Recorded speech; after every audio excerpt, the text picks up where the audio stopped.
Very special chef here with us today as well. Yes, sir. Tell us who it is for those who missed that.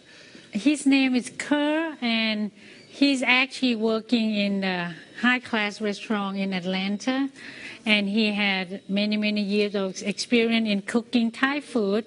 He also can talk Thai, and you can see all these carving in front of these here. He did them all. Just beautiful. This is what we're talking about right here, these fantastic displays. And what are we going to cook today as well? Today we're going to cook Pad Thai.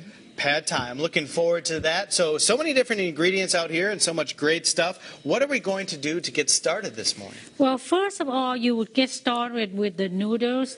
Normally, it comes in a dry package. Okay. So you would soak in the water maybe for 1 hour or half an hour.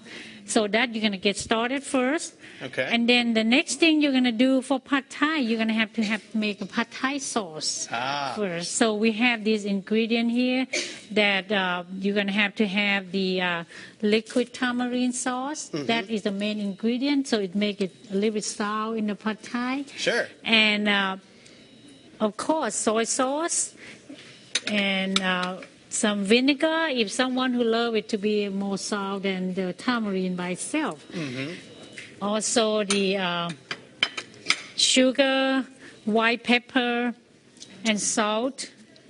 And that's what goes into the Pad Thai sauce. It looks fantastic. Can we get that started? Would we like to work on the sauce a little bit right now? Yes, sir. So what we do is we would put all these ingredients into the pan. So we want to simmer a little bit. Okay. Because you can keep this sauce longer when you put it on the heat. Right. But if you don't want to, you can stir it and let all the sugar melt. And you can keep in a refrigerator probably a couple weeks. Okay. Sounds good. So we put more of sugar in the Pad Thai sauce because otherwise it only tastes sour because of the tamarind sauce. So we have to balance it up. So we put more on the sugar. Well, I tell you what, you guys continue to work on that sauce. We're going to talk all about Bangkok Thai, tell you all the information you need to know coming up in our next segment. Also, they are taking part in a big meditation event, which is happening next Tuesday night. We'll have an interview about that, so a lot more with Bangkok Thai throughout the show. Can't wait to try this all out. We'll check back in just a little while, guys. Thank you. All right. Thanks so much, guys. Welcome back to our Studio 10 kitchen, cooking with the folks from Bangkok Thai Cuisine, making one of my favorites, chicken Pad Thai. Things are smelling so good in here. A lot of ingredients to make this. It looks kind of complicated. You think we can make this at home? Yes, ma'am. But first of all, you have to prepare the Pad Thai sauce. Okay. And we already done that. We told you the ingredient, and then we put it in the pan and simmer them a little bit, so we're ready to go. Once you have the Pad Thai sauce, then we can start cooking. And also the noodles has to be pre-soaked in the water because normally it comes in a dry package. Okay. So we're ready to go. And the ingredient for the Pad Thai beside the Pad Thai sauce, so this is the finished product of the Pad Thai sauce. You got to have eggs, but if you're vegan, you don't need to have eggs. It's fine. You can just eliminate them, and it tastes just as good. Yes, ma'am. Okay. So the main thing is the Pad Thai sauce. It has to taste good first. Okay. And then this is the sweet radish. In every Pad Thai, you have to have this sweet radish. Where do you get sweet radish?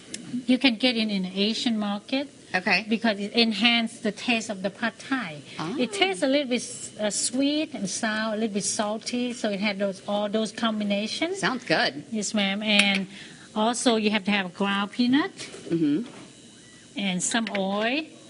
Okay.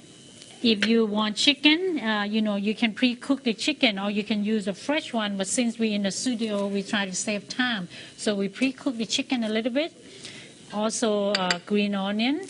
This is going to be at the end, at the finishing touch. Okay. And bean sprouts. So that's it. So we can start cooking, right? Yes, ma'am. Okay. So first of all, we're going to put a little bit oil in the pan. Okay. Okay, and then we're going to crack the egg.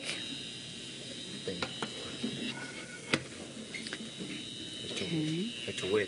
So have to wait a little bit until the oil is hot. But when we cook in our restaurant, we use a very high BTU heat, probably about 100,000 BTU. So you can taste the pad thai that is like not cooking too long and takes very less time. So the taste will be a little bit different when you cook at home, with the restaurant. Okay, and that's why. Yes, ma'am. Interesting. All right, so that's nice and hot.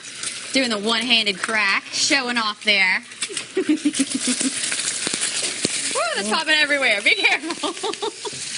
I don't want you to get Okay, popped. so when the egg is cooked, done, and you put chicken. Okay.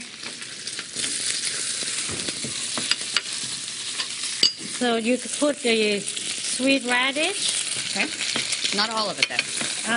Yeah, you can just, if you want it to a little bit sour and a little bit salty, you can put more. Okay. And then you're going to put the noodles. Okay. So you stir the noodles. It's going to be a little bit hard because it's the dry noodles. So a lot of time you might have to use water to help soften the noodles. Okay. But in our restaurant, we use chicken broth, because it enhances the taste better than just water. Yeah, I can see that. And so you just want to cook this about how long? Probably about a couple minutes at home. Okay. But in our restaurant, it's probably less than a minute because of the high heat wok that we have. Okay, and then just add the sauce that you guys made earlier? Yes, ma'am. Add the sauce. Saute until you can feel that the noodle is a little bit soft. And well, it smells great. And we're going to keep cooking this. We also want to let you guys know about a meditation event that's coming up next week. And Joe's going to tell you about that. Welcome back into our kitchen. We've got some fantastic food this morning from the folks at Bangkok Thai. We are finishing up our pad thai. Lar, tell us what's going on right now. well, after we saute the noodles, when we left off, the finishing touch is we put bean sprouts and also green onion. We would put the ground peanut last because, like at our restaurant, some people are allergic to peanuts. Right. So if you're allergic to peanut, we don't put it in. So sometimes we put it on the side. Sure. That's a good idea. Yes, sir. And so he's finishing up. And if the pad thai noodles is too dry, you can add some water into that to make it moist and soft. Well, it definitely looks fantastic. Now, tell the folks all about Bangkok Thai. Where can they find you and coming out and have some fantastic food? Well, we have been in Mobile since 1991. Our first location is on Highway 90, and we have serving buffet at lunchtime over there from Monday to Friday. And then we expanded our second location on Airport Boulevard. That was since 2001, and it's quite a big restaurant, so we can have a lot of seating capacity. Also, we have a conference room that's seating 12 people in a conference room. And then we expand to Daphne locations. So we have 3 locations to better serve you. And also, our philosophy in cooking is you have to have the fresh ingredients. Right. Because if you have the best chef in the world, if you don't have the fresh ingredient, the food not going to taste good. And we don't use any addictive or MSG in our food. All right. Fresh ingredients, fantastic food, 3 locations all throughout the Gulf Coast. You can't beat it, so you definitely have to go try that out. I'm going to grab a fork here and just take a real quick bite of this chicken because it looks too good not to try. You know what I'm saying? Let's check it out. That is delicious. Thank you. Fantastic work, guys. Thank you so much for joining us. I'm talking with my mouth full. Sorry. More information is on the website. We'll be right back.